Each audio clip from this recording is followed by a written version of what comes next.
Hi there, you're back with Elektro Vox, and today I have the wonderful Marie, who is otherwise known as Grab Your Face. Hi. So for those at home who haven't heard your music before, how would you describe yourself? Oh my god. Okay. Sad, confusing, angry mess of stuff. Now, basically, it's really hard to, well, for me, as the inside person of the music, it's really hard for me to put like a short liner on my music because I feel I kind of change style every time. But I mean, the biggest red line through most of it has been sad. It's like sad dark wave, almost like depressive dark wave and shit like that, where I talk a lot about mental health and stuff like that. And more recently, I've been on to more anti-capitalistic things because I've become very angry about the state of the world. So I've stopped talking about myself a little bit to talk about what's going on because it's a bit shitty. So the music has gone angrier along because you gotta match the music with the mood. So it's become a bit harsher, a bit faster. But yeah, I'd say it's still kind of in the dark wave world, with industrial influences, a bit of techno influences, a bit of rap influences, anything that can be dark and depressive, basically. Yeah, of course. I mean, your recent single, Fucking Bastards, How Dare You? Yeah. So there is quite a lot of anti-capitalist stuff in the music video, so you've got the French riots going on. Yeah, So. I actually was at this one. I shot this myself. It was just a night where Macron was re-elected in France. It was in April this year, and the thing is, I actually wrote those two songs back to back right after the French election in France because it had been like 3-4 months where we had been hammering on the importances of those issues we've been talking about, that mostly the left is talking about, which is of course the environment, but also equality, equity, the fact that people who can't work or can't work as much shouldn't fucking die of starvation, that the concept of earning a living is fucking outrageous, things like that. And I feel like we had been trying to sensibilize, yeah, sorry, I'm French, Yes. the people about those topics, and at the end of the day, they voted for the exact same banker with lobbies behind him. And I was so infuriated that I wrote those two songs going like, I was so angry.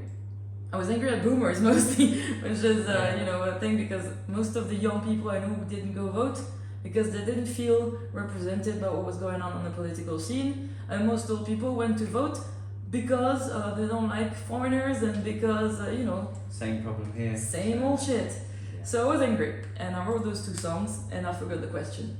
Yeah, so it was just to talk about those two songs, so that's great. And yeah, it wasn't just those as well. So we had Morris Black and Monexy's Bring Out State Rejects, which you sang on. We're all very angry at the moment, I think. There's reason to be, I think.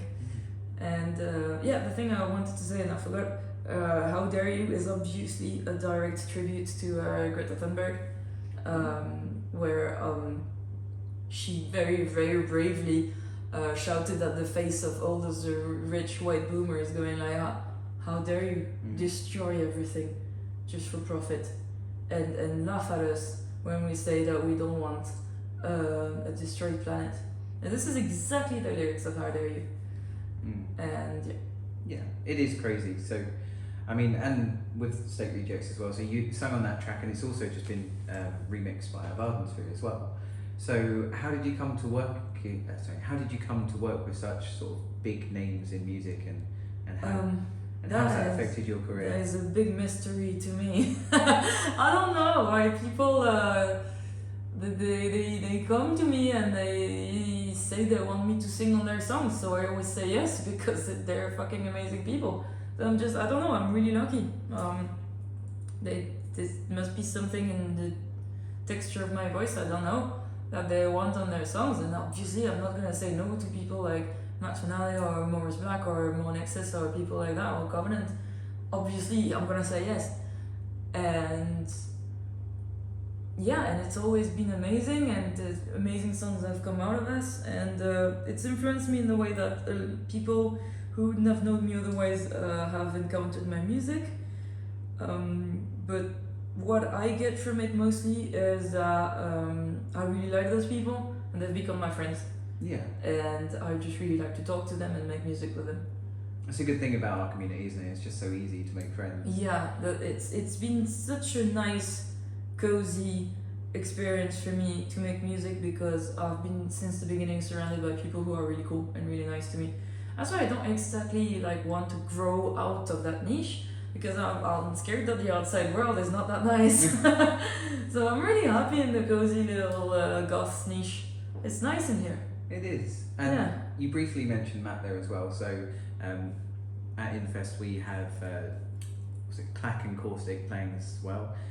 He also does a little side thing called Daddy Bear, who again Marie sings on that as well. So Yeah. as well as working with these great artists, if you could work with one artist, who would it be that you haven't yet? I always enter the same to this. I would love to work with Nick Cave. Nick Cave. Yeah, because it's weird, because he's become he's grown a bit outside of our scene, and he's kind of like on his own path, and it's like a solitary satellite in music. But I am very very moved by his music and his persona, and I don't know, I think we would get along. And his music is just so emotional and intimate, and it really moves me very deeply. I would love to work with him. Obviously there's loads of artists I'd love to work with, but this one feels the most personal to me. I think a friend of mine, Kevin, does some official photography for him. So if you're watching, Kevin, What? get on it, please. Kevin, get me that number, man. And so, what's most important to you when you make music, and what drives you to continue to make music? That I keep feeling sad and angry. Like, it's really the two emotions that have followed me through the Grab Your Face experience. And it was the very first bio I wrote. I think it's still on some of the socials, maybe it's Facebook or something. On my old Bandcamp, it says it's a sad and angry noise. That's what Grab Your Face is. As long as I feel those two emotions, I'll still have something to say. I'm not gonna write songs about being happy. That means nothing to me. Like, it's not. I mean, it's sad to say, but it's not what makes the best songs. I mean, to me, it comes from the pain. But maybe I'm just too much of a goth about this. I mean, could you imagine happy agrotech and industrial? It just doesn't work, does let me it? think. The weird thing is that I do listen to happy music sometimes. Yeah. Very rarely, but sometimes. And I like that feeling as well, but I could never get there in terms of creation. Like every time I feel that there's something that needs to get out of me, it's gonna be those anxious feelings. That's when I have the urge to create something. I don't have the urge to create something when I'm out there partying with my friends and drinking beer. I'm not gonna fucking write a song when I'm happy. The urge is deep in the sadness. Okay. And where has been your favourite place to play so far, and where would you like to play in the future? There's no such thing really, because the thing is, I haven't done that many gigs in my life. Like, I haven't toured or things like that, mostly because of anxiety. Like, I think I would not be able to handle it. But every gig has been, maybe because I haven't done that many, every gig has been very unique, and I've met people every time, and to me, and this is what I get from the. Of course, if I feel my performance went well, I'm really happy. But what I'm gonna remember from the night is mostly the meeting people. And yeah, every new place comes with its new sets of people, and I'm just like today I got to meet for the first time Matt from Clack. We've been like friends on the internet for years. We've made songs together, and it was one of my highlights knowing that I was going to Infest because I was gonna meet Matt. So it's fucking cool. Tomorrow I'm gonna meet Jamie. I've never met him either. It's like fucking awesome. And ESA Jamie. Yeah, sorry. And I'm gonna see people from Dublin because I lived in Dublin for several years, and I know that some of them are gonna be present this weekend, and I'm just so happy to see them. It's almost like I know that I have a show at some point, and on time I'll be freaking out about that. But for now, I just think about all those people that I'm gonna be able to hug really hard. Yeah. Okay, and being at Infest Festival, do you have any survival tips for people, whether it be just as a crowd member or... I can barely survive myself. I need tips. Give me tips. I don't have survival tips. I need survival tips. I don't know. Don't drink too much and be careful who you drink with and cover your drink. Very true. And yeah, just people can be scary. Yeah. Yeah, I don't know. Just make sure you're with people you trust.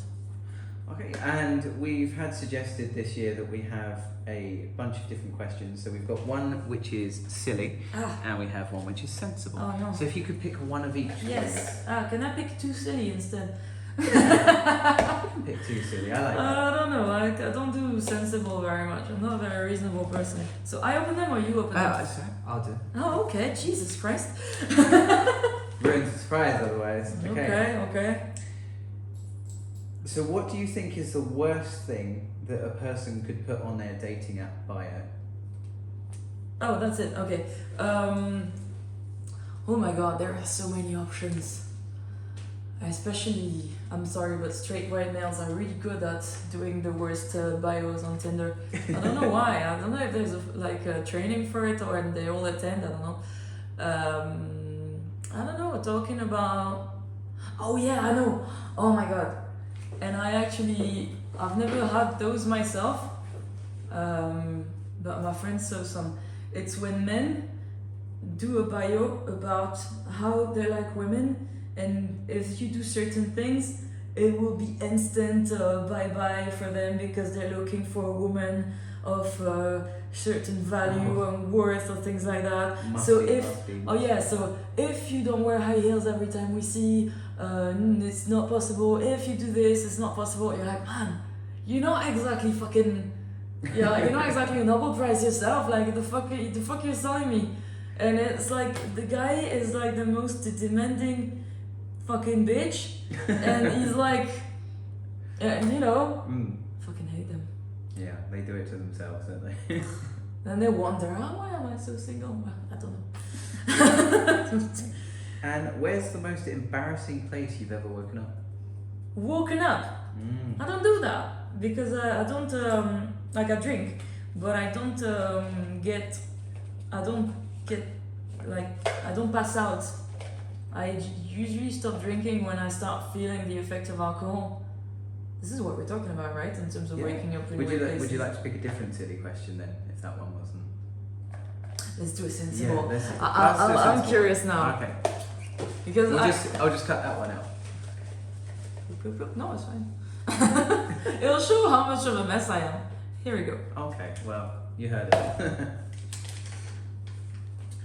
Okay, so what is the best thing about Gothic music festivals in one sentence?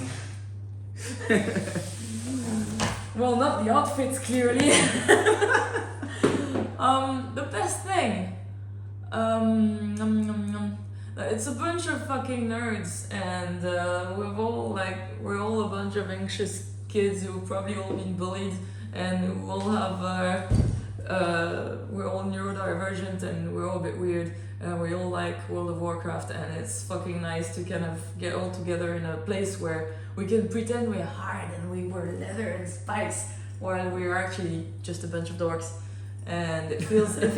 It's it's the same thing about the scene being cozy. It feels safe. Yeah. That's the thing, I think, that because I come from the metal scene, like when I was a teenager and all that, and I used to go to metal bars, and I just felt like a sack of meat, and I didn't feel safe, and I didn't feel regarded as a human being, and I was massively into music always. I was a fucking metal encyclopedia. Those fucking 45 years old dudes that tried to shag me when I was 20, they didn't know half of the shit I knew, and they still didn't consider me as a human being. They considered me as a sack of meat.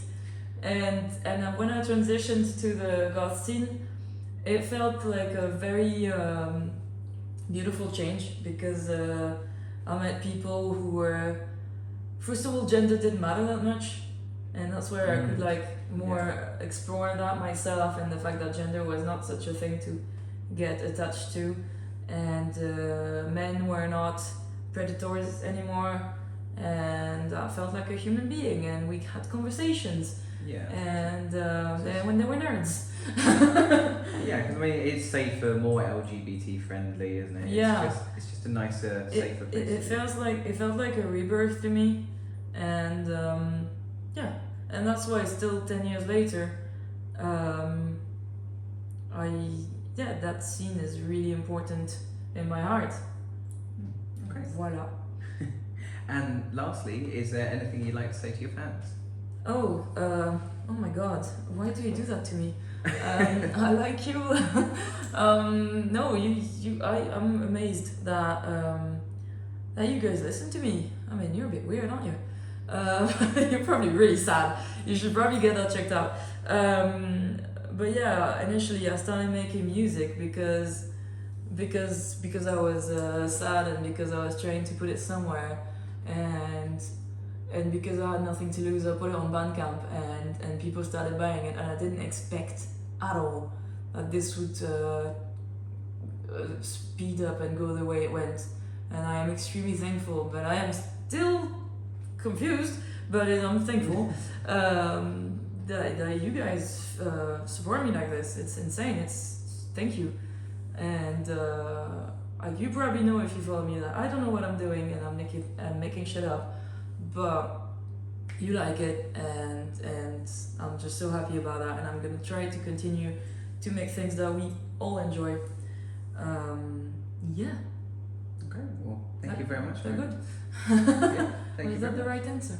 I don't think you could have given a better answer, to be honest. That was great. Okay. Okay, well, thank you very much for your time, and Thank you, friend. thank you for joining us. Bye.